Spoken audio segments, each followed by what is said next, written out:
أعوذ بالله من الشيطان الرجيم بسم الله الرحمن الرحيم أشهد أن لا إله إلا الله وحده لا شريك له ونشهد أن محمدا عبده ورسوله أما بعد قال رسول الله صلى الله عليه وسلم استغفار أستغفر الله ربي من كل ذنب أذنبته أمدا أو خطأ سرا أو علانية وأتوب عليه من الذنب الذي أعلم ومن الذنب الذي لا أعلم إنك أنت علم الغيوب وستر الغيوب وغفر الذنوب ولا حول ولا قوة إلا بالله العلي العظيم صدق الله مولانا العظيم. I bear witness there is no deity worthy of worship but Allah subhanahu wa ta'ala, and I bear witness that Muhammad sallallahu alayhi wa alihi wa sallam was his last and final messenger, the seal of all the prophets, and the one who delivered the message of man, life and universe for the whole of humanity. Can I start by welcoming you all on behalf of Justice for Rohingya to this most august meeting to look at the various issues relating to the genocide of these people, the removal of these people, and what is it that we can do practically. We have eminent speakers here today that we'll hear from, but usually when I do the introduction it ends up that a person like me gives half the speeches of the people on the table, so I'm not going to do that. I'm not going to run through the facts or the statistics because some of the speakers might repeat themselves. But I'm going to pose a question to the speakers that's out of the box. When a people feel helpless, when there is oppression and tyranny, and they look outwards at the so-called international platforms like the United Nations, like the OIC, and others that exist to maintain world order, but yet they see hypocrisy. They see inaction, and they see that the world looks on whilst they helplessly fall foul to rape, pillage, torture, and the world stands back. And then people like us gather here and talk about those very forums that are inactive to try and do something. I know we need to raise awareness, and sometimes the shocking truth does not come out.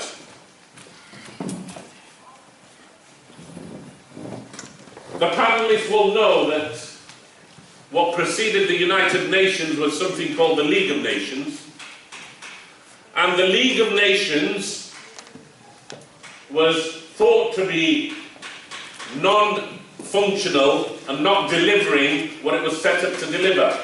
So it was disbanded. And after World War II, 51 nations got together and developed the United Nations. But the track record, unfortunately, of this undemocratic organisation has been that where there is oil and resource, where there is benefit, they have ventured in with their troops. But where there are poor people, where there is a real humanitarian need, we do nothing. Now my question to the panel is a very simple one, and to the community leaders and mosque leaders: if there was a rape here happening in Stepney, or someone being murdered, or a child being tortured, what would we do? We'd pick the phone and we'd phone the police. And what would the officer on the other side say? Oh, I'm going to have a meeting tomorrow with my superintendent and inspectors, and I'll let you know what we're going to do. Or we're going to pass a resolution. No. The sincerity of an organisation is measured by the fact that they send their troops there and then to stop the rape, to stop the pillage, to stop the torture, to stop the hunger, to stop the murder. And then we'll come onto the table and talk. This is what a sincere organisation does. So when people get up on this podium and say, we will lobby our MPs, we will lobby our MEPs, we will lobby the United Nations, but for what practical measure, I ask? And the more people like me that start to speak like this will get forums to start to discuss the real issues about the poor people. Yes, the peasants. Because the further the divide of the rich and poor, the further the politics of popularism, where we now have people like Donald Trump, Boris Johnson and Narendra Modi, rise of fascism, the poor people will not stand a chance. And Edmund Burke said, for evil to prevail, all that is required is for the good to remain silent. Now, to the panelists, depending on whose lenses we look through, because we all wear different lenses and we all wear different glasses. If I look through the lenses of being a Muslim, the Prophet ﷺ on numerous occasions said what? The Quran repeats, the blood of one Muslim is like the destruction of the Kaaba and its surrounds. The Muslim Ummah is one body. If one part of it feels ache and pain, the whole body goes into a temperature and suffers. يَعْمَرُونَ بِالْمَعْرُوفِ وَيَنْهَوْنَ عَنِ الْمُنْكَرِ. Enjoin the good, forbid the evil. If I look at this through the lenses of a humanitarian, and no doubt the whole human race should have this instinct, a humanitarian instinct, would I stand up and tolerate the genocide of a whole population in front of our eyes? The rape, pillage, murder, torture, the camps that exist that are no different from the camps that existed in World War II. So there is some food for thought for my panelists today. And before I invite them one by one, I want to invite one of our key hosts, Dr. Sheikh. I want to invite Sheikh Ashik al-Rahman Azali to start the proceedings with a recitation of the Holy Quran. And mashallah, this brother has an excellent voice and the knowledge that goes with it. So please, can I welcome Sheikh Sa'ad. Assalamu alaikum wa rahmatullahi wa barakatuh. أعوذ بالله من الشيطان الرجيم.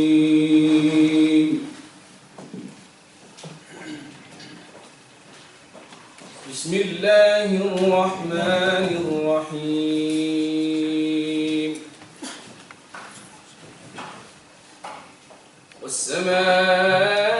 والسماء ذات البروج واليوم الموعود وشاهد ومشهود. قتل أصحاب الأخدود النار ذات الوقود إذ هم عليها قعود وهم على ما يفعلون بالمؤمنين شهود.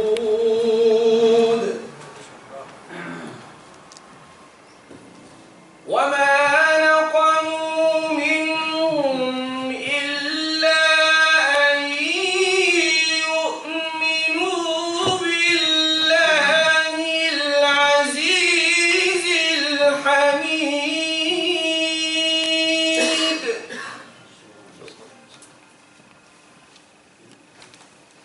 الذي له ملك السماوات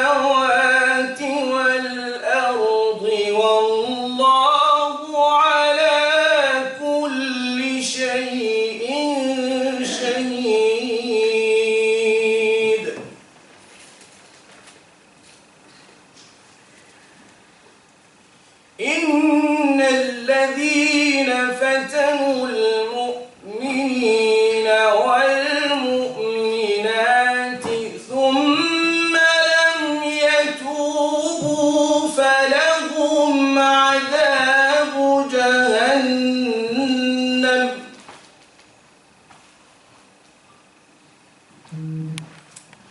إن الذين فتنوا المؤمنين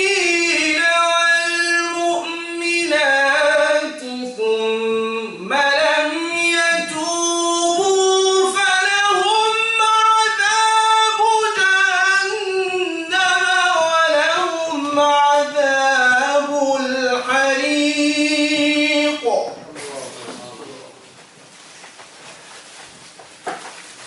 إن الذين آمنوا وعملوا الصالحات لهم جنات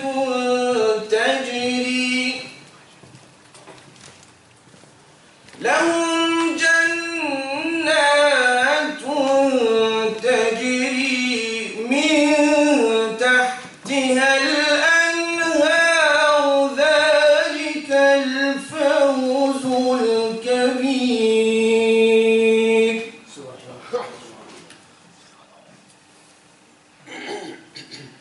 إن بطش ربك لشديد إنه هو يبدئ ويعيد وهو الغفور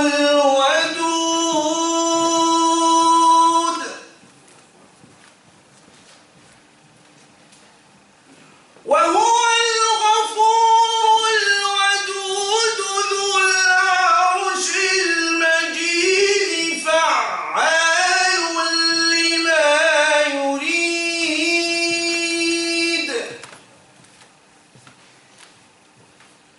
هل أتاك حديث الجنود فرعون وثمود بل الذين كفروا في تكذيب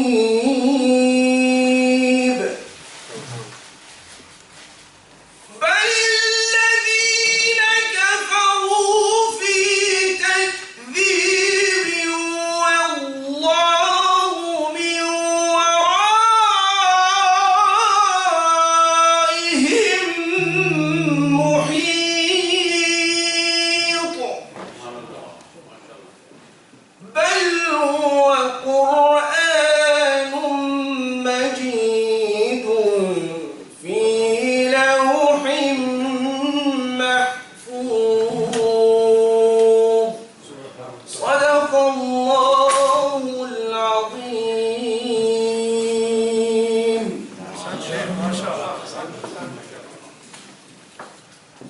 And I just want to stress the fact that justice for Rohingya UK, if it didn't exist, there would be no voice in the United Kingdom or Europe for these oppressed people. And sometimes all these people are volunteers. And, you know, sometimes when we see a visible charity, you know, there's a tube well to be built or something tangible, we try to donate and give money. My request to the larger charities here is to look at causes like this that require the voice of the oppressed, and for you to put some of your donations aside, or when you're out campaigning, should have a strand of donations for the people who have no voice in the world. So I deeply applaud all the volunteers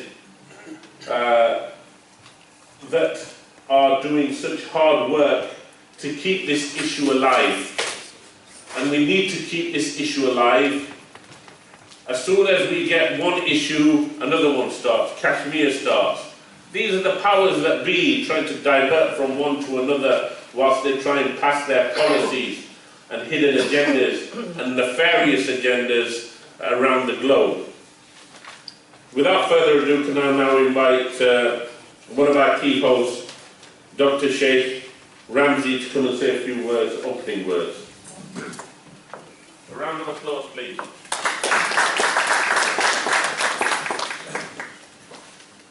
Alhamdulillah Rabbil Alameen wa salatu wa salam ala ashraf al-anbiya wal mursaleen amma ba'd.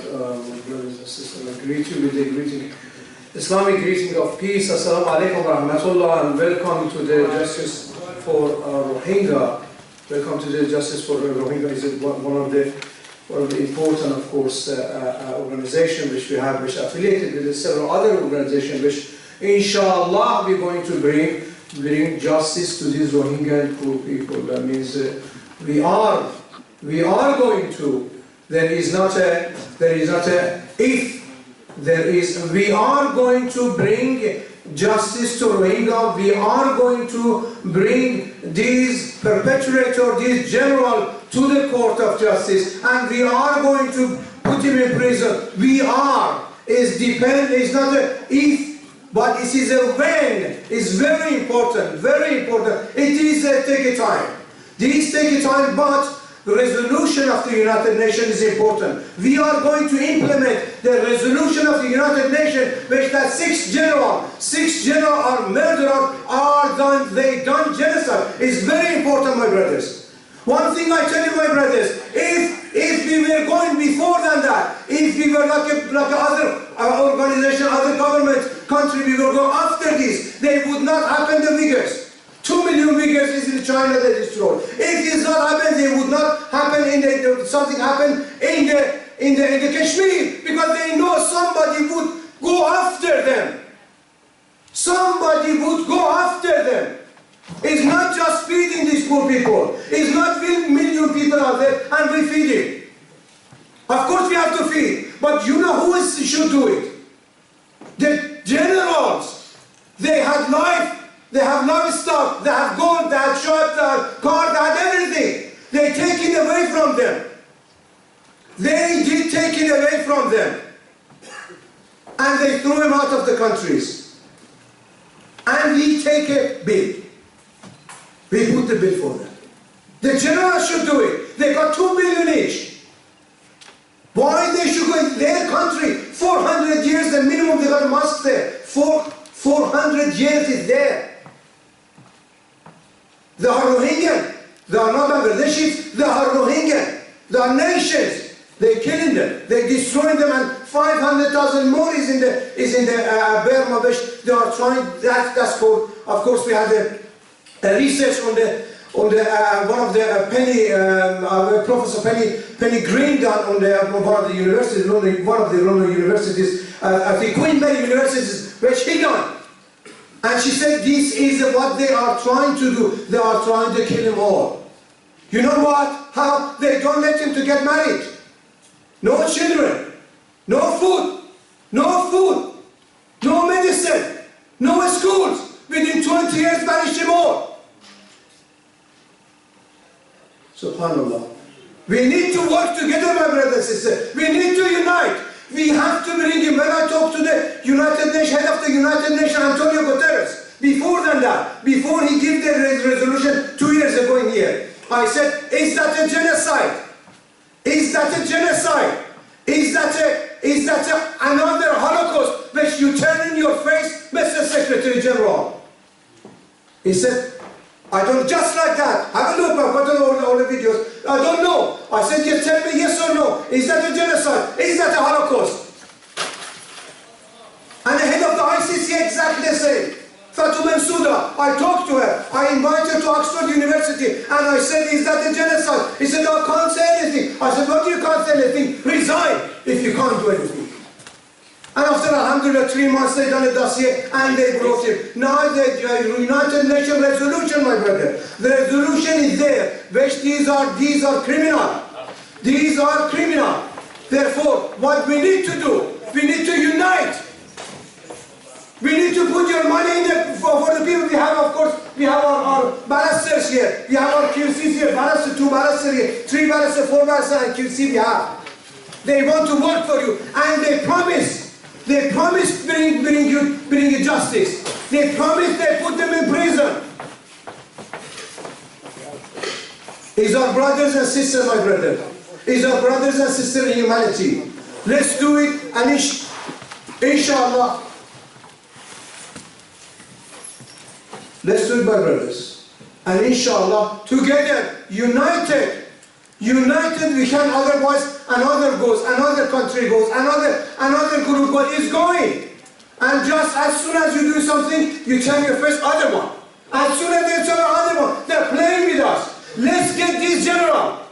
We will get him, inshallah, by based on Allah subhanahu wa ta'ala. Allah subhanahu wa ta'ala said, before I finish it, Allah subhanahu wa ta'ala says in the Quran, إِن تَنْصُرُوا اللَّهِ يَنْصُرُكُمْ إِن تَنْصُرُوا اللَّهِ يَنْصُرُكُمْ وَيَثَبِّتْ أَقْدَامَكُمْ. If you help Allah, it's exactly the same meaning, translation. If you help Allah, He will help you and make your feet firm. That's what Allah says. إِنَّ اللَّهَ يَأْمُرُ بِالْعَدْلِ وَالْإِحْسَانِ. Allah subhanahu wa ta'ala commands you to do justice and good. We do only good and forget about the justice. Brothers and sisters, we have to do the justice. We have to bring it. 1.7 billion Muslims is there. 1.7 billion. We can bring it. We are strong. We are Ummatul Nabi sallallahu alayhi wa sallam. Say sallallahu alayhi wa sallam. We are Ummatul Nabi sallallahu. We are strong enough. Allah subhanahu wa ta'ala said, one of you can do 20. If you are not weak, 20. We are weak. 1 to 2. Alhamdulillah. Jazakumullah khairan. What we need, my brother and sister, your unity, your help, everybody there. Help it. For the sake of Allah, help it. Allah will ask us. Allah will ask us on that day.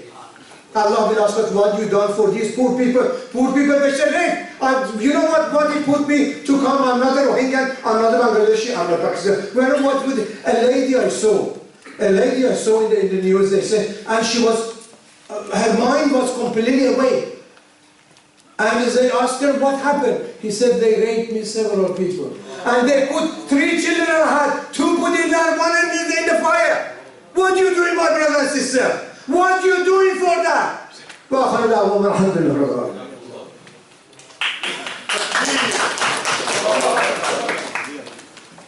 Thank you very much, Dr. Ramsey. Dr. Ramsey explained to you, looking through the prisms of a Muslim and your duty as a Muslim. But there's a greater duty on the whole globe, on the whole world. We all have this humanitarian feeling.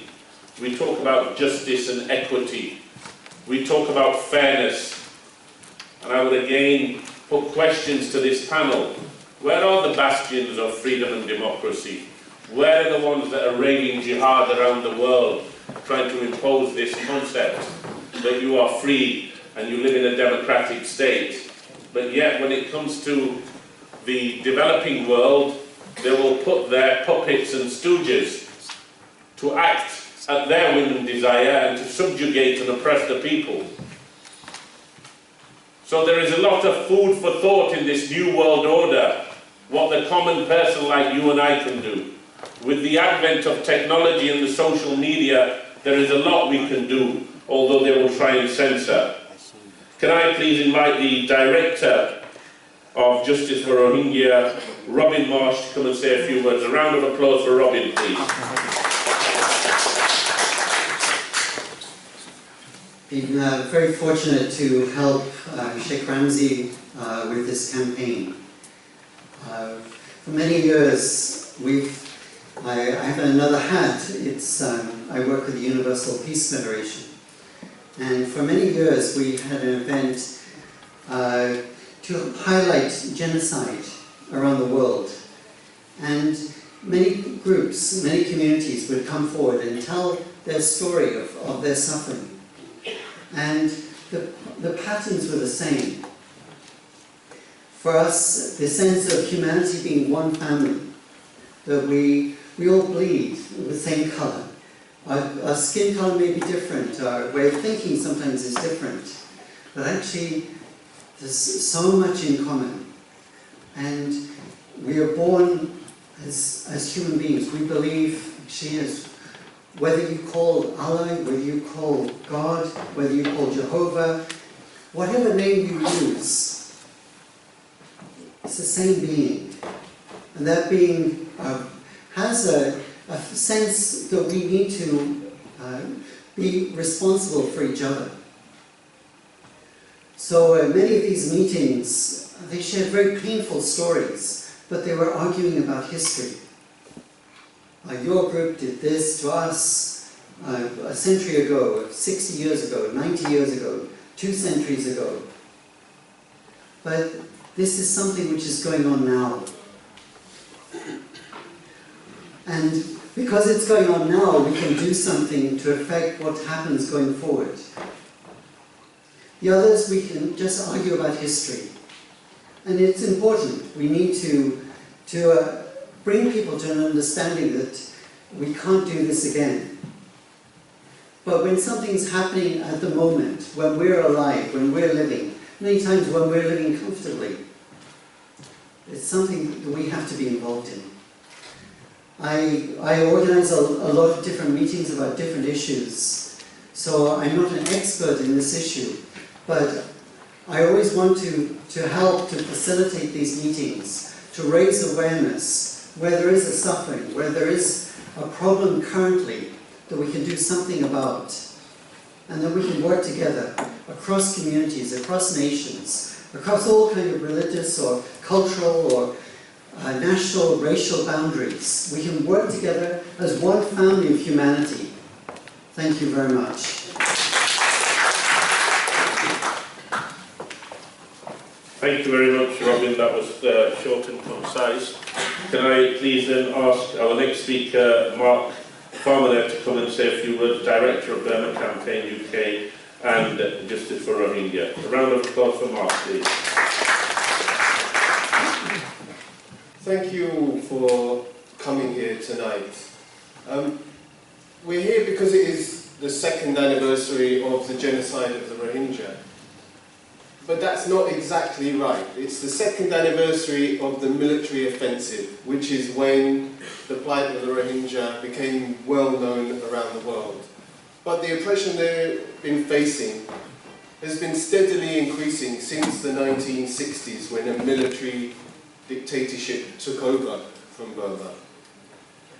And they used twin tactics of deliberately impoverishing the Rohingya Muslims and human rights violations as a way to drive them out of the country.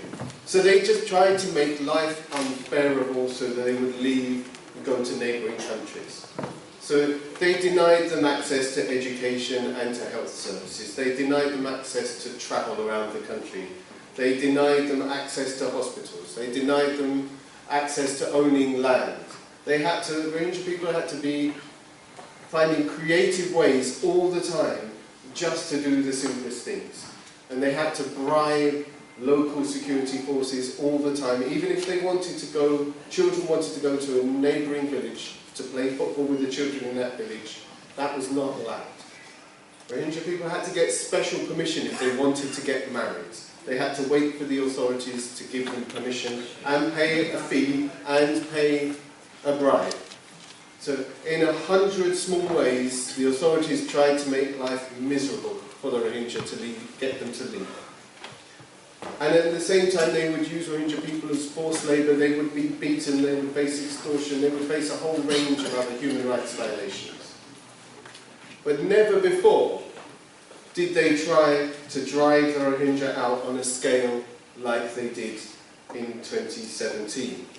And the question, when I meet with government officials and politicians and decision makers, the question none of them ever ask is, why now? What changed? What changed that made the military believe they could drive almost 1 million Rohingya people out of the country? And what changed is, for the first time ever, they believed they could get away with it. From 2012 is when this new phase of genocide against the Rohingya began, with 2 waves of attacks against Rohingya in the country that drove 100,000 people from their homes, where they were imprisoned in these squalid camps, which UN officials who are in charge of refugees all over the world said these are the worst camps we've ever seen anywhere in the world. Aid was extremely limited, the conditions were horrific, and what was the international community doing? while these people were driven from their homes and imprisoned in these camps, they were lifting sanctions. They were starting new investment because the military had promised it was going to reform. So the military saw that it had a green light there. They got away with this first stage. So step by step, they stepped up repression. They took away the right of Rohingya people to vote. They refused to let them take part in the census. Step by step, they created more and more repression against the Rohingya. They told the UN and government officials, ambassadors in Burma, don't use the word Rohingya. There's no such thing in our country as Rohingya. They are Bengali immigrants. And you know what? The American ambassador, the British ambassador, the UN officials, they all stopped using the word Rohingya. They wouldn't even accept the identity. They backed down to that basic racist demand by the government. So that's why the military believed they could get away with it, because they got away with everything else. And they've been doing the same kind of military attacks as they did to the Rohingya in 2017, to other ethnic and religious minorities in the country for decades. For ethnic Karen, Kachin, Shan, Karenni, Chin, Rakhine, some of them Christian, some of them animists, some of them Buddhist, had all faced military offensives because the military there believes you only truly belong in Burma if you are ethnic Burman and if you are religious Buddhist. That is their belief. And so they tried to divide this ethnically diverse, religiously diverse country to get people, pit people against each other, and anyone who resists, they use force and violence against them. And they were allowed to get away with going to these other ethnic minorities' villages and burning them and raping the women, throwing children into fires. The international community allowed them to do that for decades. And this was taking place in remote and mountainous areas. Where the Rohingya live, there's no mountains like that to protect them.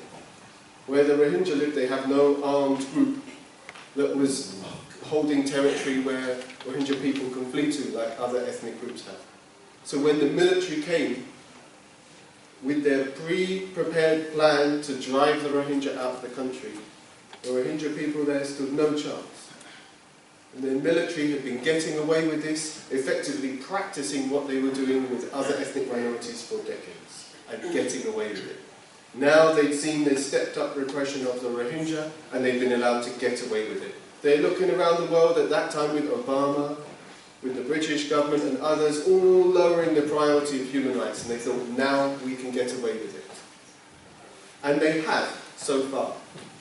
The Burmese military, they went into these Rohingya villages and they committed some of the worst human rights violations that human rights investigators have ever seen. Investigators who investigated the genocide in Rwanda, who were in Bosnia, Srebrenica, people who have investigated some of the worst atrocities in recent history have said they have never heard such horrific stories from people as they have heard from what happened to the Rohingya there. A preventable, predicted genocide that was allowed to happen. Stories we hear of pregnant women giving birth and having soldiers stamp on their newborn baby. Of pregnant women having their stomachs cut open, of being raped, and they're stabbing a baby who was crying for food while they were raping the mother. Stories of babies torn from parents' arms, thrown into burning homes, of children being rounded up, barricaded in a house and the house set fire to, while the parents are forced to stand outside and hear their children screaming, burning alive. The stories are horrific, and they deliberately made people watch. Husbands were forced to watch wives being raped and or killed. Wives were forced to watch husbands being killed. Fathers and mothers were forced to watch their children being executed, to be lined up in a row, beaten with spades and garden implements, their skulls smashed in. People put in a row and shot in the back of the head. And they made sure that some survivors were there to see, because they wanted fear, they wanted terror, they wanted to drive the Rohingya out forever. They wanted to make them too afraid to ever go back. All of this was happening All of this was predicted.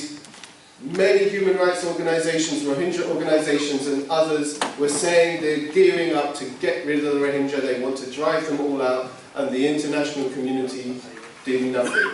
And since then, they have done hardly anything at all.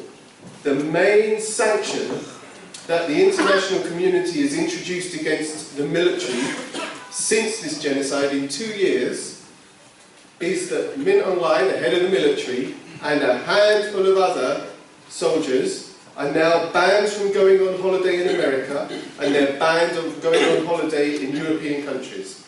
That is it. The international response to genocide is a holiday ban. That's all they've done. But there is a report from the United Nations which says what they should be doing, because pressure from people here, maybe from some of you as well, we put pressure on the British government and others after this began for action, and their response was to set up a UN investigation to establish the facts and make recommendations. At the time they thought this is kicking it into the long grass. We can be seen to be doing something, but it will take them a year or more. By that time, the pressure will be gone, we can carry on doing business as usual.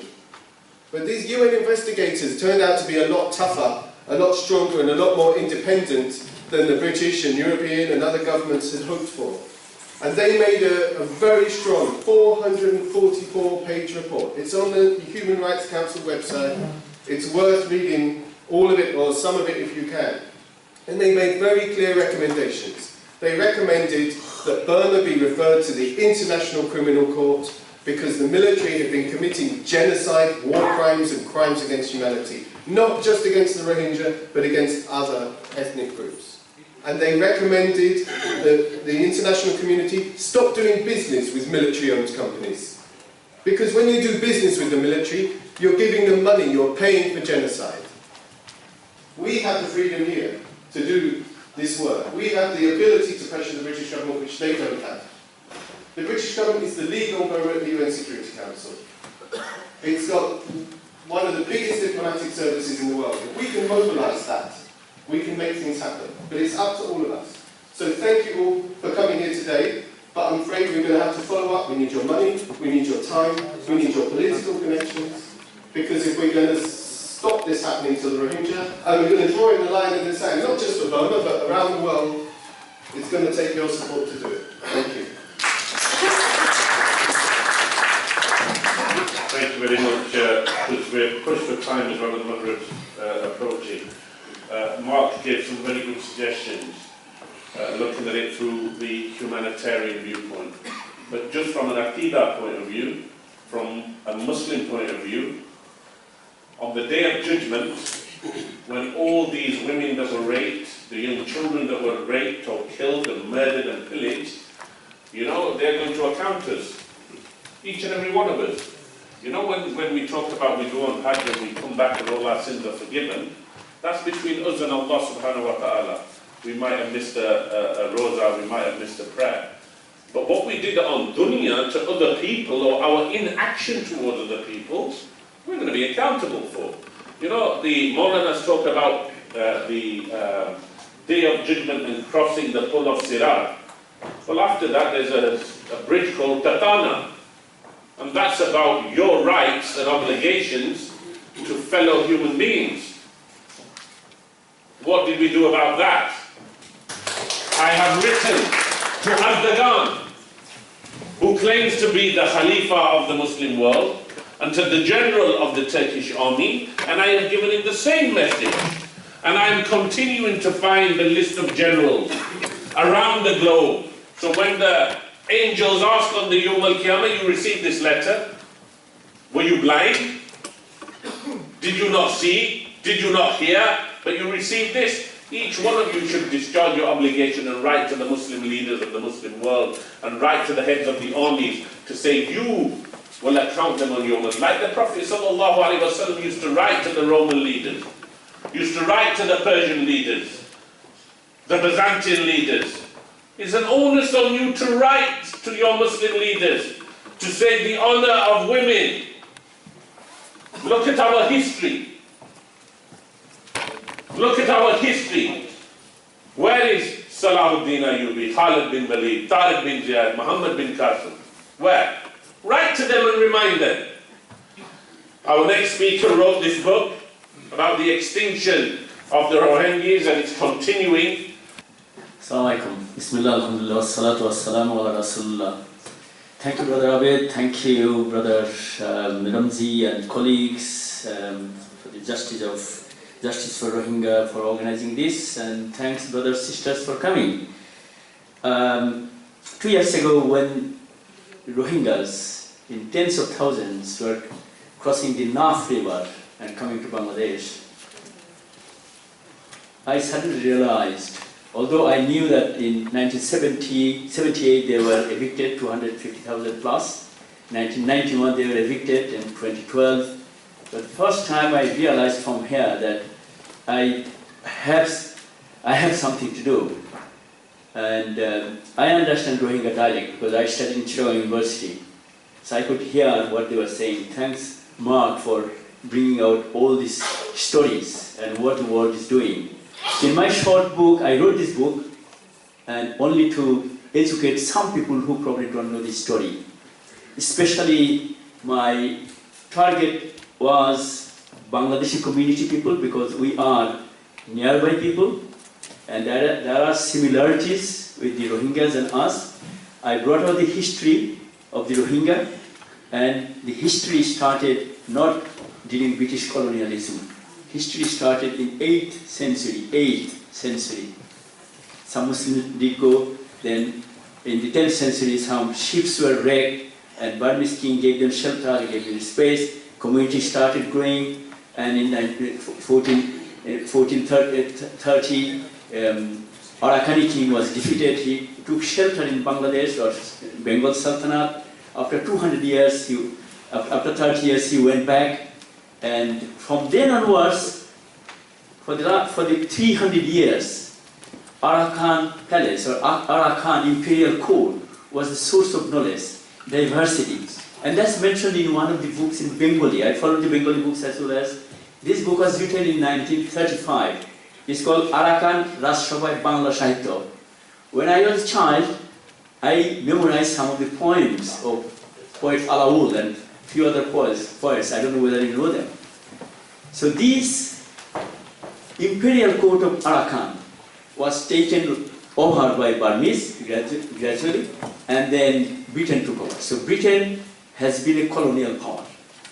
During the Second World War, Rohingya and many other minority communities, when Japan invaded Burma, Rohingya and others supported British, and Burmese supported the Japanese. So historical enmity started from there. There was enmity, but that was the source of historical enmity. And when 1962, as Mark has mentioned, when the army took over, the persecution and all sorts of heinous things started. 62 until now, Rohingyas were deprived of education, health. Their social capital became zero. Their education became weak. They have taken away everything from the Rohingya population. There are probably 1.8 million to 2 million Rohingyas altogether. Nobody knows the exact figure. 1.1 live in Bangladesh. Few hundred thousand live in this southern part of Rakhine. Few hundred thousand are in the internally displaced camp, and probably few hundred thousand are displaced across the world. So this community, I deliberately mentioned the name, a people facing extension. The way Mark has mentioned, I fully agree because we have been working together. The way the world community has been addressing this issue, business as usual, corporate business, politics as usual, and everything is as usual, as if nothing happened.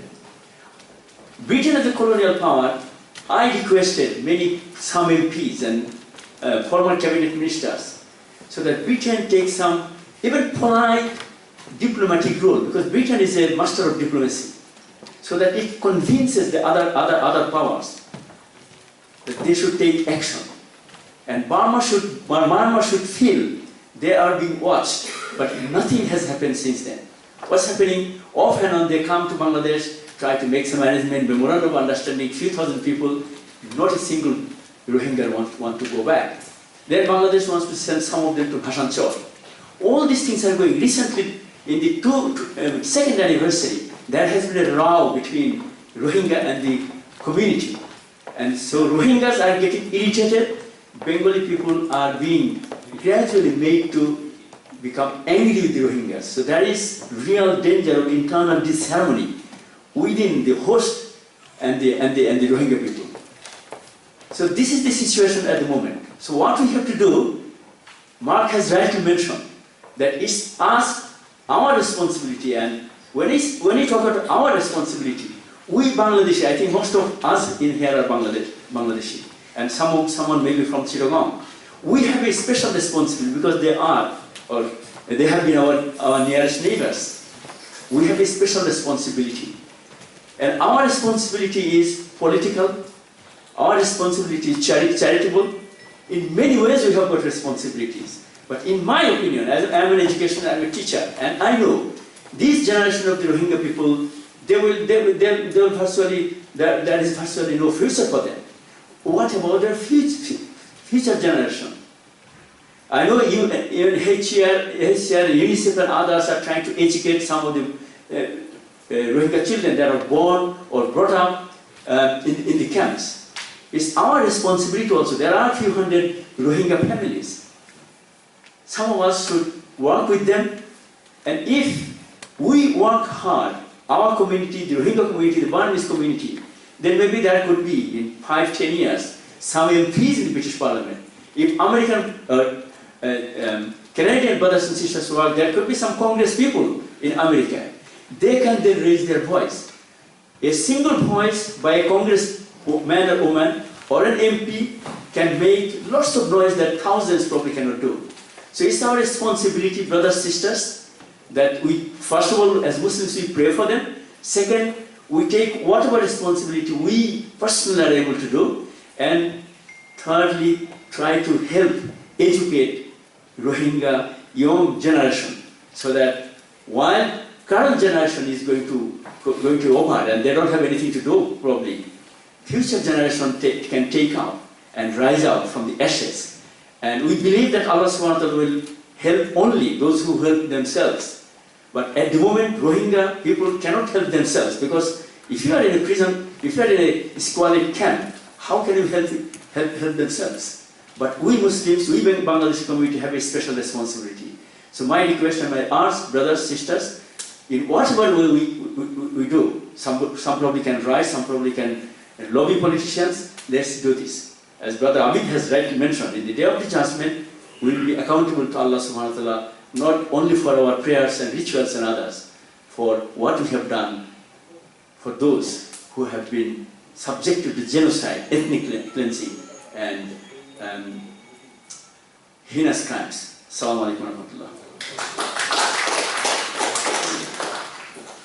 Mark gave me a glimmer of hope in that the United Nations delegation that went out to investigate gave a robust report. And I'm sure there's lots of politics in that institution, and let's hope that it becomes formidable and becomes the world peace order that everyone wants to see.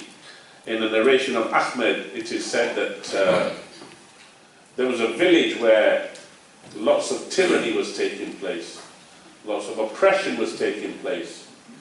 And Allah subhanahu wa ta'ala, He sent His angels to destroy the village.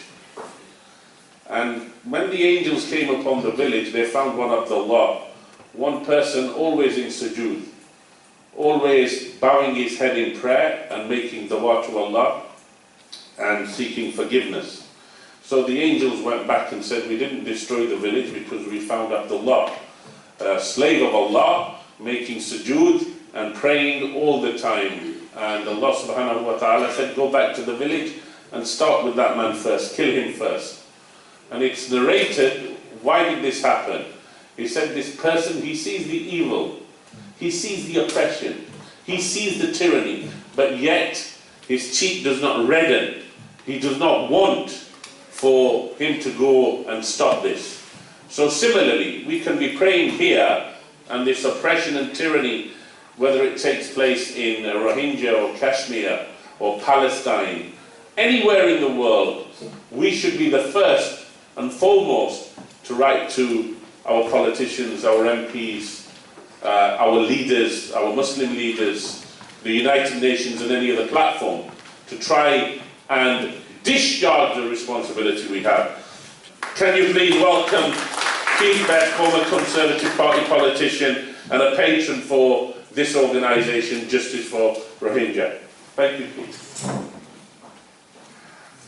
Bismillah ar-Rahman ar-Rahim. My dear friends, distinguished speakers, Assalamu alaikum. It's a great pleasure to be here, and I congratulate you and members of your community, my dear old friend Abdul Bari here, whom we've known each other for very, very many years, for all the efforts that you've made on behalf of the Rohingya. And it is only when those efforts are made that things are going to change. Now, I could happily spend a long time here this evening talking to you about the inadequacies of the international order, but time does not admit of that, and it's not really directly to the point of the meeting this evening. But the fact remains, and my organisation, the World Federalist Movement, based in New York and The Hague, has since its inception in 1947 been battling to try to improve international governance, and the structure we have is essentially the one that was created in 1945. And one of the things we've been trying to mobilise the non-aligned states towards is to try to remove at least the exercise, if not the actual retention, of the right of veto of the 5 vetoed states. Because one of the problems here is that you have, and indeed the Human Rights Council, when it commissioned its report, the report was passed by 9 votes to 3, but those 3 votes against included both the Russian Federation and also China. And of course, China has a direct interest in this area because it wants to build the Maizhou Dam, and that would benefit the Chinese province of Yunnan, but would cause ecological devastation to Kachin, one of the areas near Rakhine in the part of Myanmar that we are talking about. So these states have got vested interests when they seek not to allow any kind of solution. The good news is, as has already been mentioned, Fatou Bensouda, the chief prosecutor of the International Criminal Court, has been allowed now to proceed. It was originally thought that it would be impossible for the International Criminal Court to intervene, because one of the rules there is that it can only investigate matters where the country in which the atrocities have been committed or the perpetrators are from countries which are state party members of the statute of the International Criminal Court.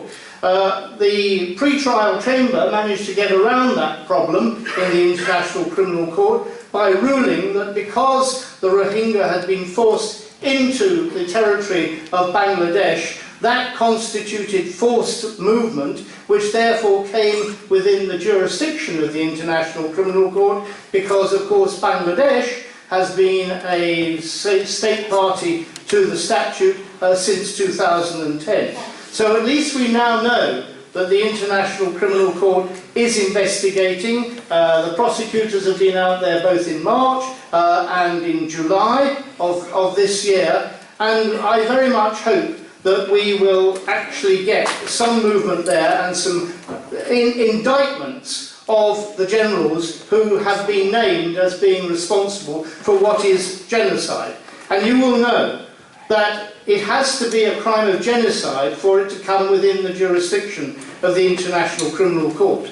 And that is why it is so frustrating that so far the US administration has not described it as genocide, but has described it only as ethnic cleansing. And some of you will have picked up today, for me, the welcome news that Donald Trump, the President, has sacked John Bolton, his national security advisor. I have met Mr. Bolton many years ago, a right-wing bigot who has advocated bombing Iran and creating mayhem around the world, and his like should not be seen again on the international stage. We don't yet know who his replacement is, at least I haven't seen it on the wires, so I don't yet know, but I can only hope it's going to be somebody with a little more sensibility and understanding, and also cognizance of the historic role that America should be taking in actually bringing peace rather than war around the world. Allahu Akbar, Allahu Akbar. Assalamu alaikum, brothers and sisters, ladies and gentlemen. Now we are going to start the meeting again. We are very grateful to you for your kind help and assistance. Actually, this meeting organized by Justice for Rohingya UK. We are the pressure group. We are trying to bring the Burmese General to the International Court. Also, we are trying to create a pressure to the United Nations to allow the Rohingyas go back to their homeland with safety, security, and their citizenship. Inshallah, we will pass some resolutions according to your opinion. But now, due to prayer break, our special guest, Mr. Curt could not complete his speech. So now I'd like to request Mr. Curt, please continue your speech. Thank you.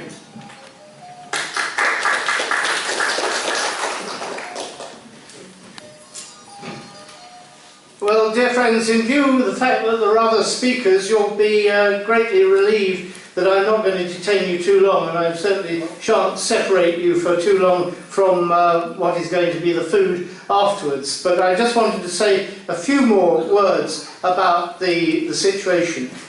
We have to put this into context. For a start, it is not just the Rohingya who have been treated extraordinarily badly and subject to this genocide, which I believe ranks alongside the worst atrocities of the Khmer Rouge under Pol Pot in Cambodia. That gained much more publicity, and this deserves to have much more publicity as well. But we also have to bear in mind that it is not just the Rohingya, but there are something like 25 different groups in Myanmar, Burma, who are in insurgency at the moment and being persecuted in various different ways. 15 of those are armed. One of them actually emanates from China. So again, it brings in the relevance and the importance of China and the way they wish to interfere in these matters. But I think Britain owes a particular responsibility for old imperial colonial days, because of the influence we have there still, and because of the historic alliance that we've had with Burma. And I believe, therefore, we have a particular responsibility. Now, a number of speakers so far have suggested ways in which you might be able to help. Well, obviously, writing to your local MP, drawing attention to this and asking what they are doing about the matter is one. But another way is also the fact that you will know that the UN Security Council has a rotating chairmanship. The next time Britain chairs the UN Security Council, only for 1 month, is in November of this year.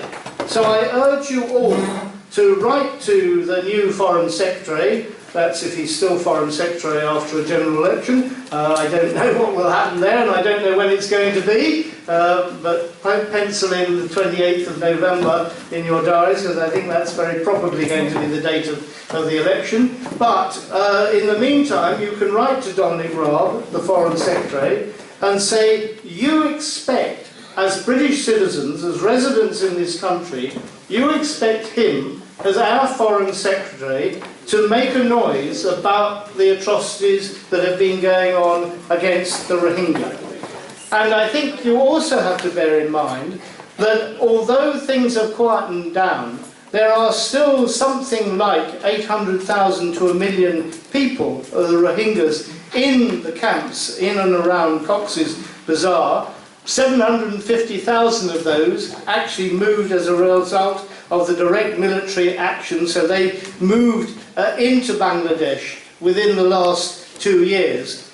But I think you also have to bear in mind that the persecution is continuing, even though at a lesser degree. And what do I mean by that? I mean, for example, that the villages that many of those Rohingya were forced out of and saw razed to the ground amid the atrocities that has been mentioned already by the speakers, those villages have now been rebuilt, not as villages, but as relocation camps by the government of Myanmar. So they are already denying the historic villages whence these people came, so making it even more difficult for them ever to return. You will have picked up, I'm sure, that a short while ago the government of Myanmar authorised 3,500 Rohingya whom they cleared as being ones that could return, and offered them to come back into Myanmar. They laid on buses for them to be able to take them back. 3,500 people. Not a single seat in any of those buses was occupied. Not one single person thought it was safe to go back to Myanmar. Now, are they mad? Are they manufacturing reasons as to why they should not go back? Or are they actually only more aware than even we are here of the reality of what would be awaiting them if they do go back? So we have got to use the full force of the law through the International Criminal Court. And Sheikh Ramzi said, well, these things sometimes take a long time. Yes, some of you will know about the former president of Sudan, al-Bashir, being indicted by the International Criminal Court and not being brought to justice until now. We now have a new country, South Sudan, and now he's in jail. Sadly, not being charged with the genocide that he should be, being charged only with corruption, which is a far lesser offence, but at least he is in jail. And the whole point about indicting people through the International Criminal Court, and my own organisation, the World Federalist Movement, hosts something we call the Coalition for the International Criminal Court, which is 2,500 NGOs worldwide in support of the concept of universal jurisdiction for crimes of war crimes, genocide, and crimes against humanity. And there's now been added a new offence, and that is the crime of aggression. So there are now 4 principal crimes which come within the remit of the International Criminal Court. And frankly, we need to pursue that. We need to make sure that those prosecutions, those indictments, do go ahead. So that at some stage, even not in the immediate future, at some stage, those generals who are indicted will know that A, if they ever set foot outside Myanmar, or B, that they are in constant daily peril of actually being taken to court and being charged with those offences. There is nothing like the cold light of dawn, nothing like a ray of sunshine in dark places to expose the reality. We need to keep the pressure up. I've suggested some ways of doing it, and I commend those ways to you all. So thank you all very much indeed.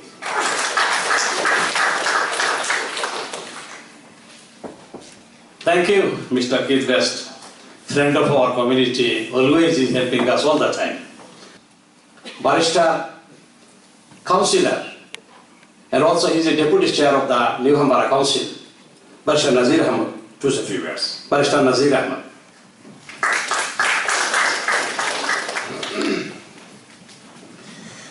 Mr. President,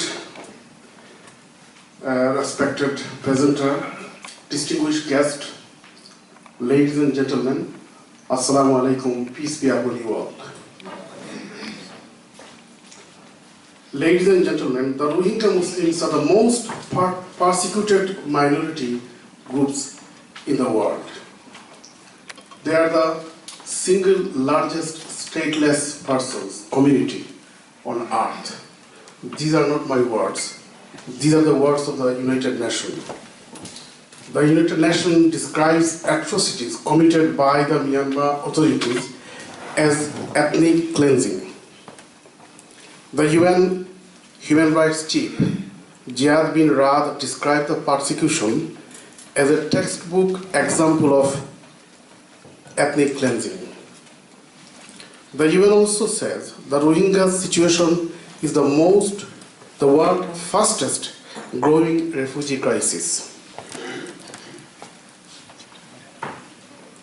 A human rights organization, Amnesty International, in the report described Arakan state as open-air prison.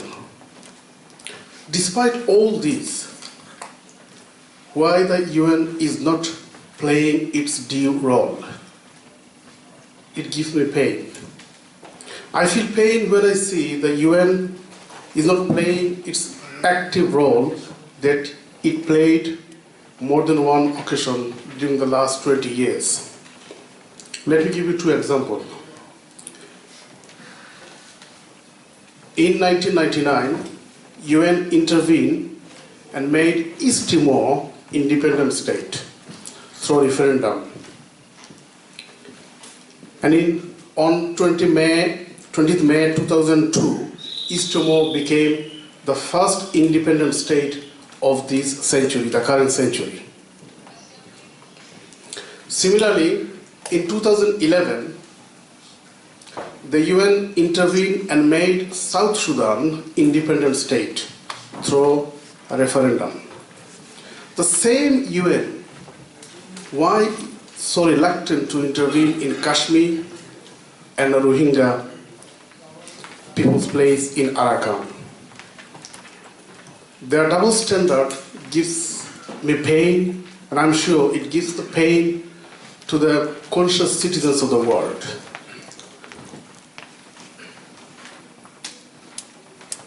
Former MP Kit Bust said Rohingyas don't want to go back. Why would they go back? I will say they would like to go back.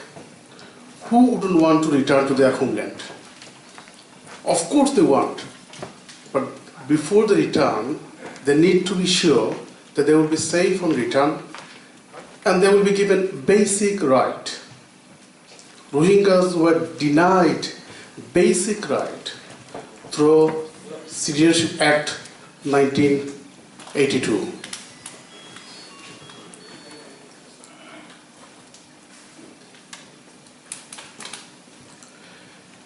Who ensure that the Rohingya will be safe on return? Only the UN can ensure. Bangladesh and Myanmar made an agreement in November last year called Repatriation Agreement. And it was kept secret. Very few people saw that agreement. And I was fortunate to see that agreement. It was poorly drafted, and most of the terms and conditions went in favor of Myanmar government. One of the terms is like that: the Myanmar government will accept if the refugee can show their nationality. Now, my question is, how can they prove that they are national of Myanmar? They fled and took shelter in Bangladesh from persecution, from genocide, from ethnic cleansing. Their homes were destroyed. The houses were set on fire. So how can they prove that they are national of Myanmar? So the UN has duty to ensure that they can safely return on their homeland. So my demand is twofold. Either UN should take active role to make sure that all Rohingyas can return safely and get the basic right, can get the nationality back as other Myanmar nationals have.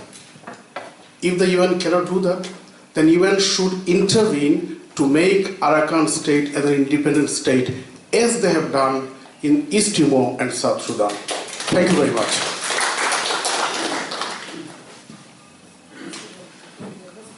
Thank you, Barrister and Councillor Nazir Ahmad, for your valuable speech. Ladies and gentlemen, before the other guest speakers, I'd like to make a resolution for your approval. Our first resolution is the proposed resolution. United Nations Human Rights Council investigation and other human rights organizations clearly declared that Myanmar government intentionally carried genocide in the Rakhine state of Burma, and they killed 40,000 people and 20,000 women were raped. Those in the military involved in the genocide should be brought to International Criminal Court. This meeting unanimously proposing that the British government support UNSC referring Burma to the International Criminal Court. Do you agree with this proposal? আমরা এই যে বার্মার general যারা genocide involve ছিল সবাইকে যাতে inter কোর্টে আনা যায়, আমরা ব্রিটিশ গভর্নমেন্টকে আমরা অনুরোধ করি প্রসিকিউট করার জন্য। আপনারা রাজি আছেন তো সবাই? Our second resolution is there are more than 1.3 million Rohingya Muslims refugees in Bangladesh and camps. 1.3 million should be allowed to return to their homeland through United Nations mediation. This meeting unanimously proposed the same. Do you agree with it? আমরা চাচ্ছি যে এই যে 1.3 million Rohingya যেখানে আছে যারা আপনার বাংলাদেশে, তারা ইউনাইটেড নেশনের সুপারভিশনে তাদের ইন্টারভিউশনে যাতে তারা আপনার প্রত্যাবাসন হয় আপনার বিয়েতে বার্মাতে রাখাইনে। This meeting proposes to Myanmar government to reinstate Rohingya citizenship for all Rohingyas and affirm their safety and security in Burma. Myanmar government should also compensate for the house demolished and burnt and for assets confiscated from the refugees.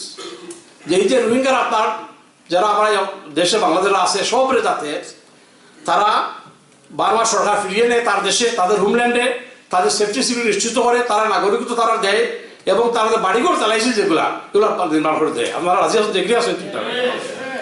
Thank you, thank you. This meeting unanimously urges the British government to support sanctions on military companies in Burma. এই যে বার্মার military sanction আরোপ করার লাগে United নেশনে, আমরা British গভর্নমেন্টকে আমরা request করলাম তারা স্যাংশন আরোপ করার লাগে। আপনারা রাজি আছেন? Thank you. Unanimously, this proposal has been passed. Thank you. Mr.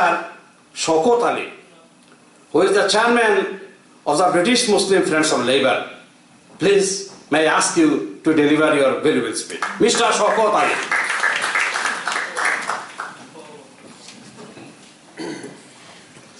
Bismillah ar-Rahman ar-Rahim. Assalamu alaikum, ladies and gentlemen. Mark, you have brought so many things and Keith, I think there is genocide happening, there's atrocities happening, there's loads of crime happening with Rohingya people, and they are very badly suffering, and we really feel from our hearts. I think the only way what we can do is lobby the international community, lobby our local MPs. About 3 weeks ago, the foreign minister, Dr. Ramsey, where's Dr. Ramsey? Robbie? About 3 weeks ago, somebody approached me, one of the activists of Rohingya, and he said the foreign minister of the Malaysia is coming, and he asked me to arrange a meeting with the Labour leadership, which I spoke to the Labour leadership. They want to raise these concerns about Rohingya, and the Labour leadership is willing to listen to their concerns, so which is a good news, I think, yeah. And yes, there is problems there, and I would urge everybody here, you make sure what you do, you write to your member of parliaments, you speak to your local councils as well, they play a vital role as well, so speak to your local councils as well, write to your member of parliaments, and as Keith said, write to United Nations as well, and obviously write to the Foreign Secretary as well. And these things will make a big impact. So therefore we all need to unite together and help these Rohingya people and my support is with them. Anything I can do at the hierarchy level, I'm there for you. My support is there. And not forgetting our brothers and sisters in Maqbuza, Kashmir, they're suffering really badly as well. So therefore, we all need to unite together and let's fight this evil ideology from the world. Thank you very much. Chairman, Arakan Rohingya National Organization, Mr. Nurul Islam, please say a few words. Bismillahirrahmanirrahim. Assalamu alaikum wa rahmatullahi wa barakatuh, ladies and gentlemen. First of all, I'm a Rohingya. I am born and brought up in Burma, in Rakhine State. Having said that, for decades, particularly from 1962 military takeover, Rohingya have faced continuous process of delegitimization, persecution, institutionalized persecution, and crimes against humanity, now culminating in genocide. 2 years ago, that is August 25, 2017, the world was shocked by the images of hundreds and thousands of innocent men, women, children fleeing mass atrocities in Arakan. Families were massacred,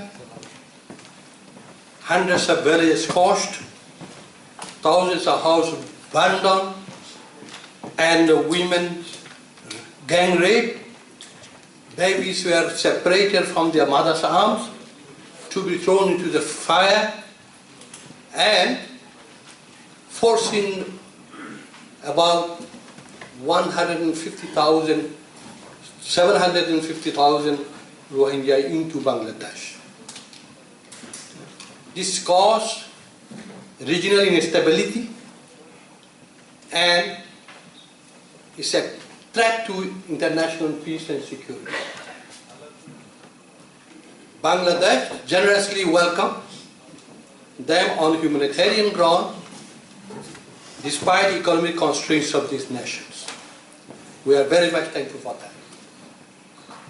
The crime never happened overnight.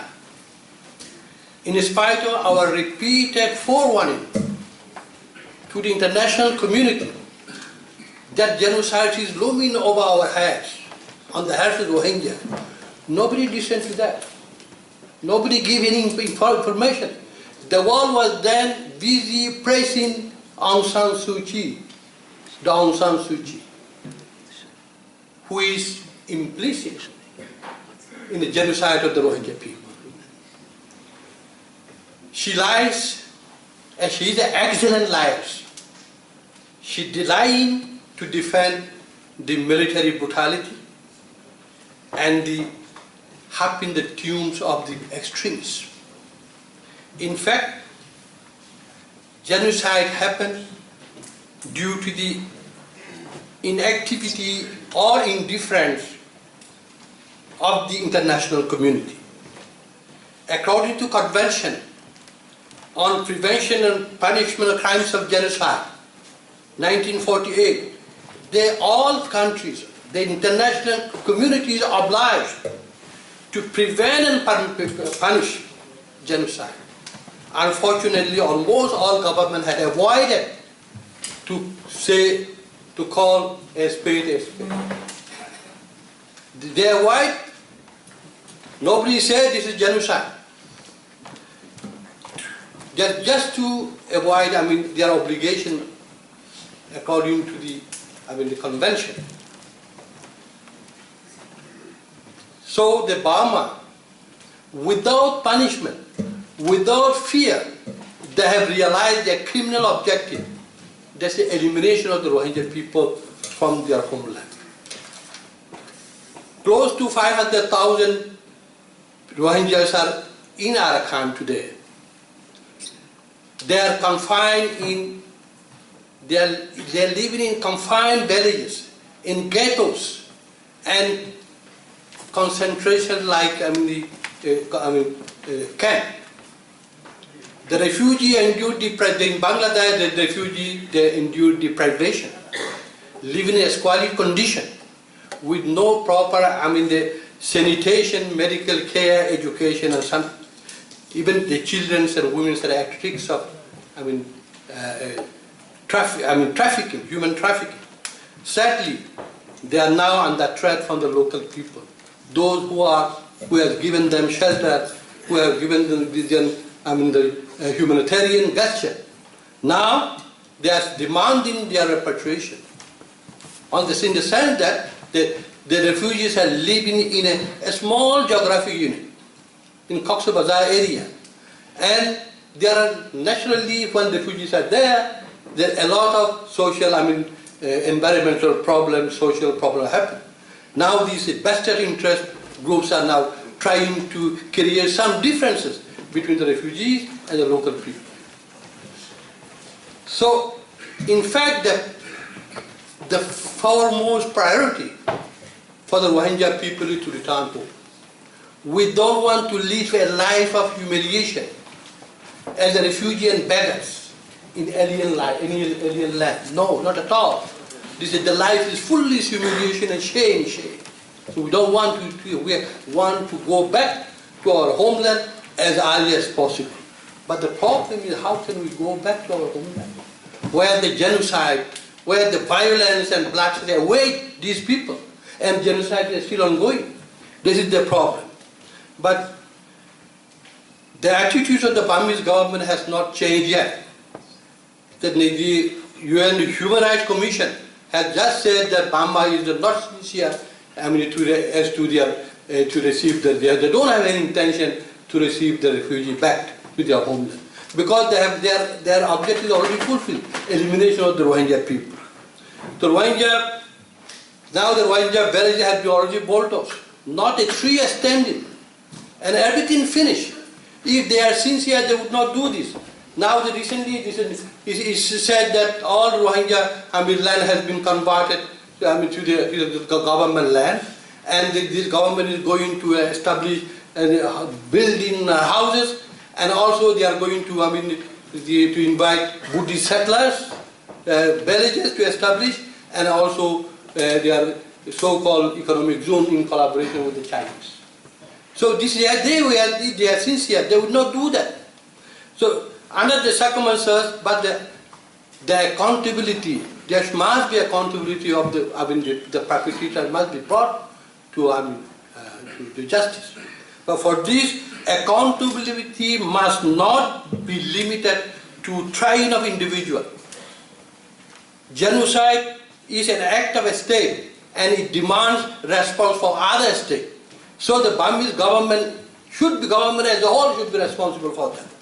So we are, calling on the UK and the international community as a whole to increase pressure on Myanmar and to support the rights of the Rohingya legally to be recognized as one of the ethnic nationalities of Burma and their nationality, and also against the Rohingya, the support, the credible accountability. This is the case should be referred to International Criminal Court. This is an integrated procedure, and also we have to find out other procedures like the international ad hoc international tribunal. This is also very important. At the same time, the country Burma has signed the Genocide Convention, and according to this, Burma government can be sued before the international ICJ, International Court of Justice. It can be done by individual state or in collaboration with other states. It can be very done. And support, the most important thing now is we request the international community to support and establish a stabilization force. I don't say a peacekeeping force. A stabilization force in the sense that that will create a stabilization force and will create confidence in the minds of the traumatized refugee to go back. And that this will, to give protection to those who are inside Arakan. And at the same time, it can stop further extension of problem. So the stabilization force, we request the UK and other international community to do this. Thank you very much. We have a group of barristers. One of the barristers is Mr. Michael Pollack. I'd like to request Mr. Pollack, please say a few words. How we can achieve our target, how we can achieve our goal. Could you please explain to us something? Thank you.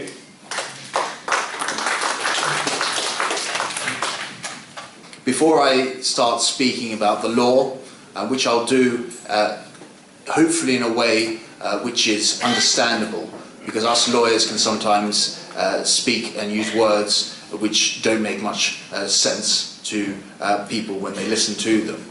But not only have the Rohingya people been expelled from their lands, suffered terrible atrocities, they've ended up in terrible conditions in Bangladeshi camps. And nobody's mentioned this yet, but a week ago today, the Bangladesh government has banned any communication in the camps. It's ordered all communication providers to stop communication, access to communications from people in those camps. There's a law now, it's been ordered that SIM cards cannot be sold to the Rohingya refugees in those camps. We should be very concerned about that development. We should be shouting out about that development, because when we take away people's ability to communicate with the outside world, they lose the ability to show the world what's actually happening to them. So this is not a benign development, and my friend from the Rohingya community was very charitable, talking about what Bangladesh has done for the Rohingya people. Bangladesh has done a lot, but that development there must make us sit up and think, well, what's going on there? Why would we be stopping them from communicating with the outside world at this point? So that's something for us all to take note of, and something for us to speak up about, I think, immediately. The Rohingya people have faced problems all across the Middle East as well. Some who've been working in Middle Eastern countries since 1992, including in Saudi Arabia, have ended up in detention camps in Saudi Arabia and being deported back to terrible conditions in Bangladesh. And we must all raise our voices about that as well. So there are huge problems for those who've managed to escape the terrible atrocities in Myanmar. In regards to the law, the international law, international criminal law took off after World War II, where we had the Nuremberg Tribunal and the Tokyo Tribunals as well. The atrocities there, people said, well, never again should we let this happen. But it didn't quite have that effect. We had the Khmer Rouge in Cambodia, the tragedies and the atrocities in Bosnia and in Rwanda as well. International law was focused towards these big tribunals, the Criminal Tribunal for former Yugoslavia, Rwanda Tribunal, and then the mixed tribunals, the Cambodia Tribunal, the Kosovo Tribunal, which they're still waiting for that to actually start doing something. But the great promise of international law is the International Criminal Court. And the belief behind the International Criminal Court is that everybody, doesn't matter who you are, if you commit an international crime, you should be held responsible. And I think that's something that we can all agree on.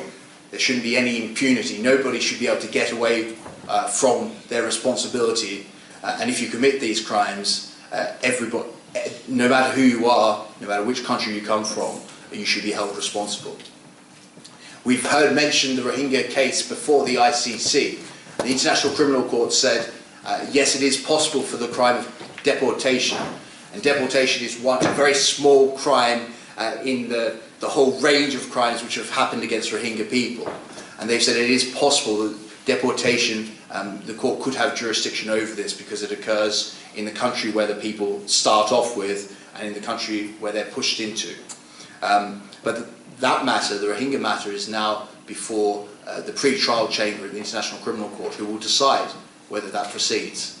And I have very little confidence. That it will go ahead, and I hope they will prove me wrong. I hope you'll see in a couple of years' time that the case has gone ahead, and you'll think back to this speech and you'll think to yourself, well, he was wrong, he got it wrong about them. But we've seen what happened with the Afghanistan referral to the International Criminal Court, where the pre-trial chamber decided this is not going to go anywhere, we're not going to let this proceed. And so that's a big problem now. I don't think we can stake our hopes on the International Criminal Court in regards to this. So what are we going to do? There are a number of options for us to look at. In recent times, the move in International Criminal Court has been away from these international tribunals and even away from the International Criminal Court to using domestic law to prosecute people for international crimes. And you've heard about cases, you've heard about the Charles Taylor case where he was prosecuted. You've heard about other cases in this country and in Europe, in Sweden, in Germany, where people are prosecuted for crimes they don't necessarily commit in that country, but the provisions of domestic law allow for those to be prosecuted. The UK used to have a more liberal universal jurisdiction law until the government decided to change it and to restrict that. And that was mostly because there were lots of private prosecutions against Israeli generals who were coming to the United Kingdom. But all hope is not lost. There still remains the ability in this country to prosecute for some international crimes. The following crimes can be prosecuted in the United Kingdom domestic courts, no matter where the person comes from and no matter where the crime occurs. War crimes in international armed conflicts, torture by an official, as well as hostage taking. But the most interesting one there, I think, for our purposes, is torture, because it cannot be denied that torture has been carried out on an immense scale against the Rohingya people. So we say, well, what can we do? These people could be prosecuted in our courts here in this country. There are other... Thank you. There are other offences in regards to genocide, crimes against humanity and war crimes which can be prosecuted if the person is a UK resident or a UK or a British national. And we say, I'll be coming on to this in a moment, that should be extended so it doesn't matter where you're from or where you live, you should be able to be prosecuted for those crimes as well in this country. So we've got domestic provisions here for prosecuting these people. We cannot trust the international courts to actually go ahead and prosecute these people. And what's happened, and we've heard it said by other respectable members of the panel, what happens is, if you don't prosecute in this case, other countries think that they can get away with these terrible crimes. And a perfect illustration of that after Rohingya is what's happened to the Uyghur people in Xinjiang province in China. The Chinese government would have been watching quite closely to see what happened when these terrible atrocities were carried out against the Rohingya people, and they said nothing's happened to them.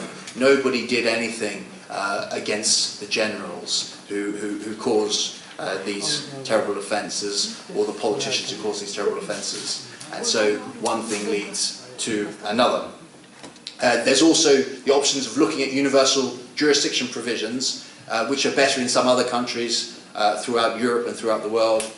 Countries such as Sweden, Belgium, countries such as Mexico, which have much broader universal jurisdiction provisions. When I say universal jurisdiction provisions, I mean simply countries where you can prosecute people for these international crimes, war crimes, genocide, and it doesn't matter that they don't actually come from that country. But it's something we can do here, it's something that we can try in this country, and it's something which has sent out a clear message to these people that if you commit these crimes, we're not going to sit by and let them happen. We are going to take action. So hopefully I've set out exactly what we can do. We can take action. I'm someone who believes in taking action because we need to do something. What can you do? Well, you can support Justice for Rohingya. There are many volunteers here. They carry out an immense amount of work. I know I'm in groups where they're meeting up all the time. They're putting their own time and effort into this, so please support them financially and support them with your help and assistance. They need that support. They need your support. They are nothing, we are nothing without you. What else can you do? We had a call to speak to your local Member of Parliament, and I echo that call. What should you say to them? You should say, well, why hasn't the UK referred the Myanmar situation to the Security Council? Why hasn't that been referred by the UK? They might say, well, it would be blocked by China. But the simple point is this: at least we send a message that we're watching, and the UK has a problem with what's gone on there. That nothing has happened from the British government at all. We know that. You can ask your local Member of Parliament as well, extend the law so that all war criminals can be prosecuted in the United Kingdom. And that's something the Burma campaign is working on. But I ask you, put that pressure on your MP. So thank you very much for attending today. If you'd like to ask me any questions, please do approach me afterwards. Thank you.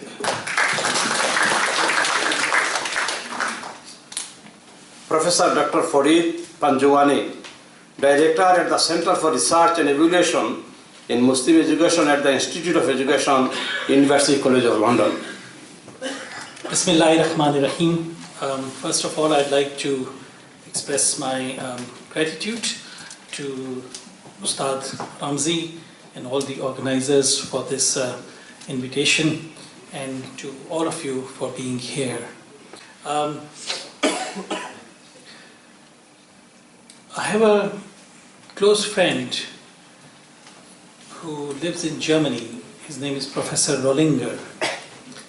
He teaches ancient history. He teaches history of civilizations like Babylonia, Assyria, Egyptians.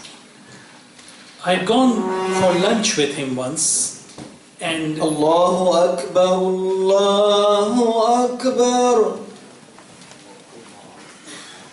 So I'll be brief to ensure that we reach for the prayers. So I was mentioning that I had lunch with Professor Rohinga, who teaches ancient history. I asked him a question that, look, you have a very deep view of human beings, 5,000 years of human history you teach. Tell me, do you think human beings have made progress? And he said, materially yes, but morally no.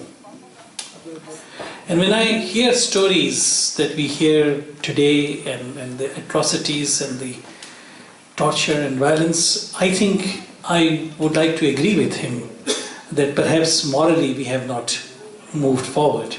But then there is other side as well.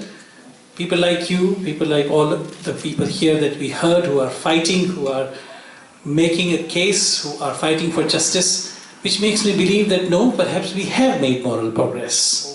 So I would like to congratulate everybody here who is making an effort.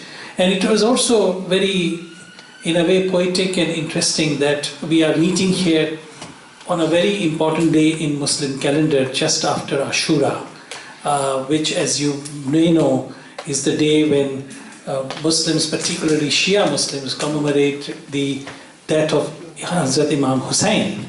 And that is remembered, that Karbala event is remembered precisely in this term of being able to speak against the power, to speak with a moral courage, and to speak against the injustice. So I think it is very important to remember and to find inspiration from our own tradition for the work we are doing.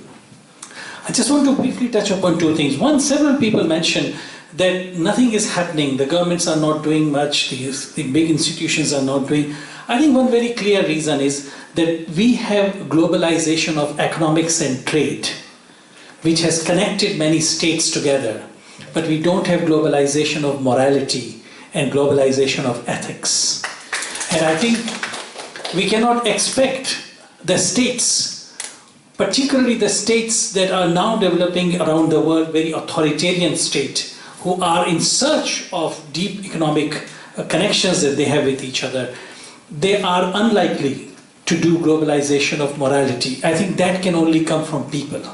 that can only come from grassroots, from civil society. And I think that is important, that we reach out across the countries to create a morality, globalization of morality.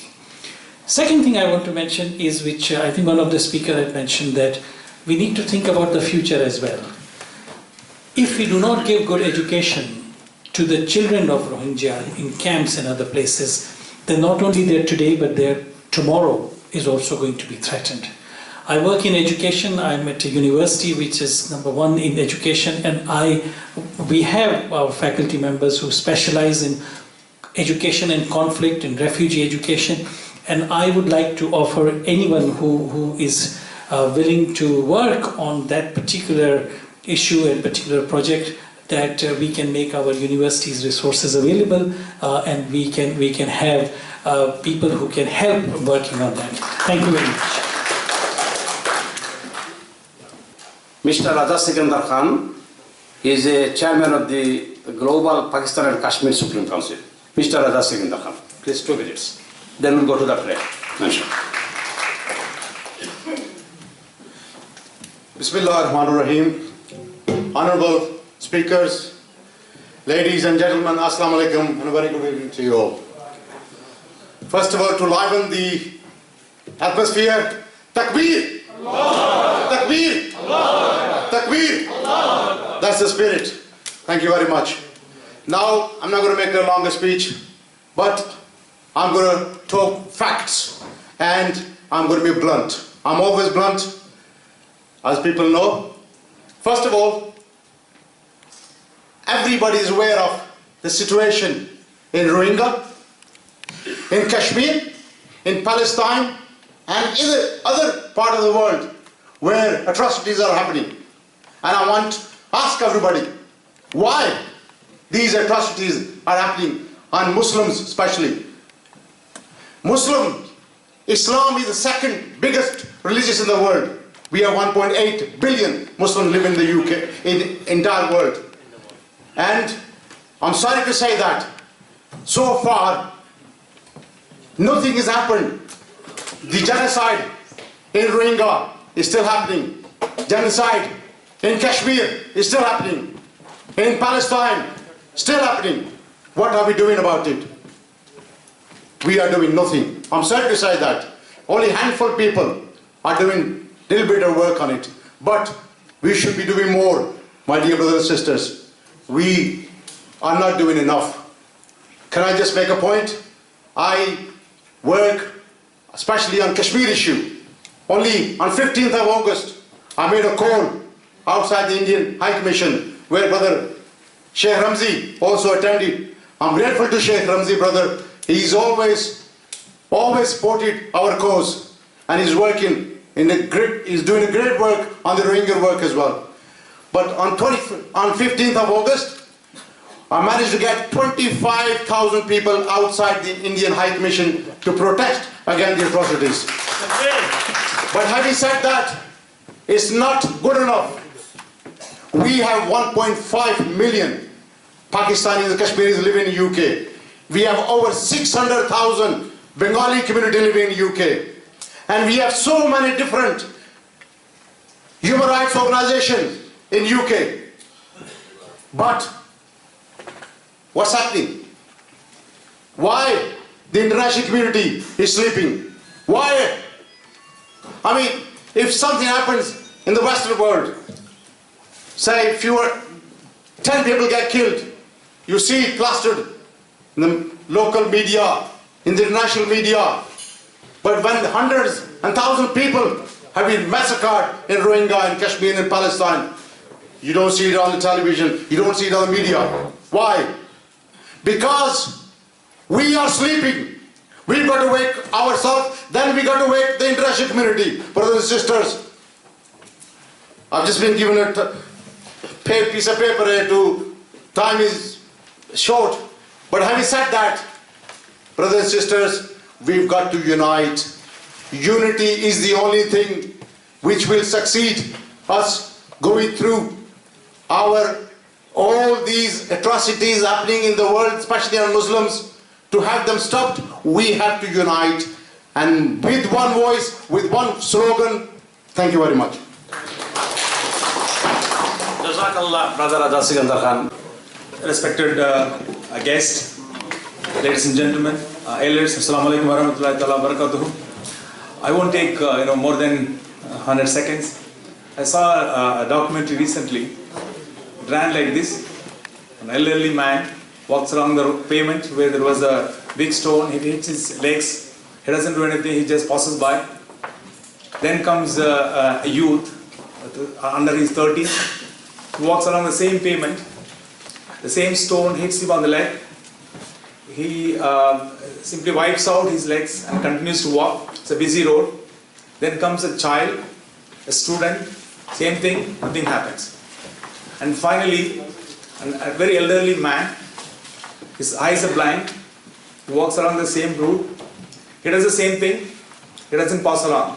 He has a stick in his hands, he figures out something on the pavement, stops by, slowly kneels down, figures out there is something on the pavement which is going to be upsetting others on the pathway. He pulls it along, move it away from the pavement, and the documentary ends with the caption, "Who is blind?" I don't think this particular documentary or this particular narrative needs further explanation. We have seen for the last 30 years, right in front of our eyes, what happened in Afghanistan, what happened in Palestine, what happened in Azerbaijan, Bosnia-Herzegovina, and the disintegration of Arab nations, be it Syria, Libya, and what else is happening in Palestine. We know. Let's bury what happened, what we couldn't do, or we didn't know what to do sitting in London, but right in front of our eyes, things are happening. We have what's happening in Rohingya. We understood a lot today on what's happening in Rohingya. We understand what is happening in China. And today, we are here to tell you, as a part of Justice for Rohingya, that as Muslims sitting in London, we can do something. As a token, we are sending this form to each and every one of you. It has a summary of the resolution that we have passed today, writing to the British government that do something about it. And it has a summary of what exactly was passed as a resolution today. And please do take 2 minutes of your time to put in your details and you also be part of it, inshallah. Jazakumullah khairan. Assalamu alaikum. May Allah bless you, my brothers. The brother Kashmiri is not here at the moment. I think Professor left. I was going to Kashmir. Do you want to say more Kashmiri or are you okay? Okay, may Allah bless you. What we need to do, my brother and sister, is of course we talk. We had scholars. We have lawyers. All they spoke. But what we need to do the fundraising. We need to for expenses. We have expenses to do. We have of course lawyers to do. These doesn't come cheap. But of course, if we leave it, my brothers and sisters, if we leave it, if you think I'm going to just help him a little bit, £10 here, £5 there, and £2 there, we are not going to get anywhere. And unfortunately, we have another countries, another community going to be take over, another country is going to take over, another, and it goes on and on and on. But what we need, my brothers, for the sake of Allah subhanahu wa ta'ala, help us to help these people. And of course we do some fundraising. What you're doing for Allah subhanahu wa ta'ala. It doesn't go to my pocket or other pocket. It's for Allah subhanahu wa ta'ala you do it. Say, Ya Allah, I'm giving it for you. I am giving it for you. Anything you want, you give. Of course, there are expenses, there are food, there are hiring the places, they are coming and going. These are very important to have. And give it for Allah subhanahu wa ta'ala. Give it for Allah subhanahu wa ta'ala. Jazakallah khair. Within 2 minutes, inshallah, do the resolution, and after that they're having a food. My apology, food is there for you all, but my apology again. I'm so embarrassed, but some eating and some don't, but however it goes. We do that, we finished inshallah, the conference And after that go, give your opinion there, brothers. Any opinion there, are many brothers have opinion as well. We just, important thing is that come with us, join us. It's organization, many brothers which is sitting there, I can see the brother is joining us. Many joining us, many want to help. Many want to do something for these people which have been banned, which have been raped, which have been killed. Your brother killed. I saw that with my eyes. Put the man on the side, and put the fire on top of him. And as he coming out, they slash him when she goes in. Watch the video. Your heart burn, my brothers and sisters. There is no joke saying, may Allah help them. It's not a may Allah help them. It's a if you help Allah, Allah will help you. It's in the Quran. It's not, oh Allah help this one, oh Allah help this one, oh Allah. What you doing for Allah? He left it for you. What you doing for Allah? Oh Allah, give me the food. Oh Allah, give me the car. Oh Allah, give me the wife. Oh Allah, give me that. Oh Allah, give me that. What Allah is? Allah is my servant. Oh, give me. It's important, my brother, what we can offer to Allah subhanahu wa ta'ala as a slave, as a khadama, as a worshipper. Oh, Allah can do it. And Allah subhanahu wa ta'ala says, in the Kashmir is happening, in the Rohingya is happening, in the Uyghur in China happening. Go and help them. Go and help them. This is very important, my brother and sister. Go and help these poor people. Their brother, of course, says 25,000, mashallah. He's doing an excellent job. Excellent job. Other brother as well, mashallah, he left. I think he was a bit upset that we didn't give him late or whatever. The brother is here. 25,000 people. I was there. 25,000 people, mashallah. For the Kashmir. And we can do 25,000 for the Rohingya. Say takbir. Say takbir! Say takbir! Can you do a resolution and after that the food, please? Thank you for your kind help, financial help. Actually, tonight, already, is our meeting I don't we organized this meeting. We need 500 pounds. Only to spend 500 pounds. All hires, we have to pay 300 pounds and also food. No problem, inshallah, we'll manage everything. Just we are very grateful for your little help. This is the great help for the justice for Rohingya, the great help for the Rohingya people. Also, Kashmir issue is very burning issue. Our brother already said. Only one addition, that is Mr. Pollock already raised the communication right. Local government or local authority, they raised the circular not to sell any SIM card, and they already blocked all the 3G, 4G and 5G in this area. So it is against human rights. Communication is now considered as a basic human rights. Moreover, education and health. Local authority circulated all the schools and colleges and universities not to admit Rohingya children. It is against human rights, because education is not privilege. Education is right and it is universally, and we can take 5th resolution to press international community to ensure education and all sort of health facilities and communication facilities, and we can request Bangladesh government, Bangladesh Prime Minister is going to attend United Nations General Assembly in this month, and definitely she should have to inform international community what is going on with the Rohingya refugees, their health conditions, their basic education and other human rights issues and their repetition as well. Thank you, brother, journalist Hamsalam Litton. Brothers, also we are condemning the barbaric attack on Kashmiri people. We are protesting and we are urging United Nations to immediately intervene. What's going on, what's happening in the Kashmir? We are condemning and protesting the Kashmiris barbarism, Indian government, Modi's government, what he's doing, what they're doing in Kashmir. We are protesting, we are condemning their atrocities and activities. Is it okay? Yeah. Alhamdulillah. Inshallah. Okay, brother, now I'd like to request one of the organizer, member of the steering committee, Maulana Abdul Qadir Saleh, please make the dua for Rohingya people, Kashmiri people and all different people in the world. Maulana Abdul Qadir Saleh.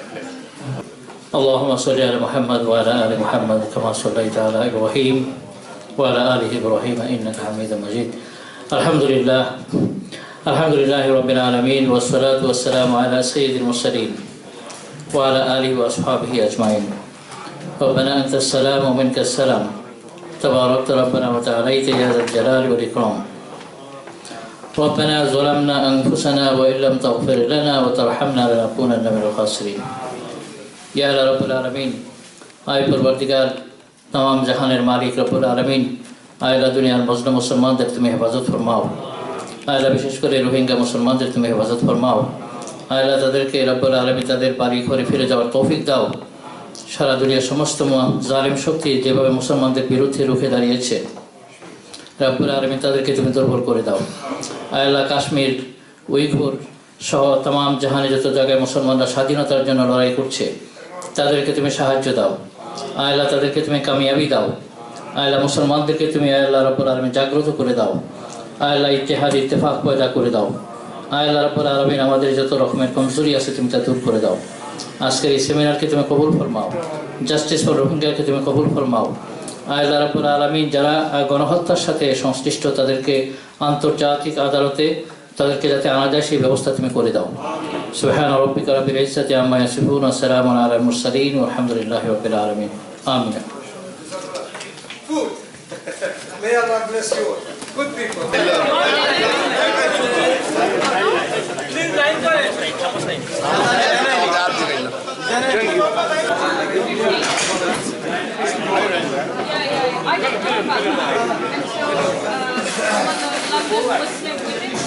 If anybody else wants to donate for expenses,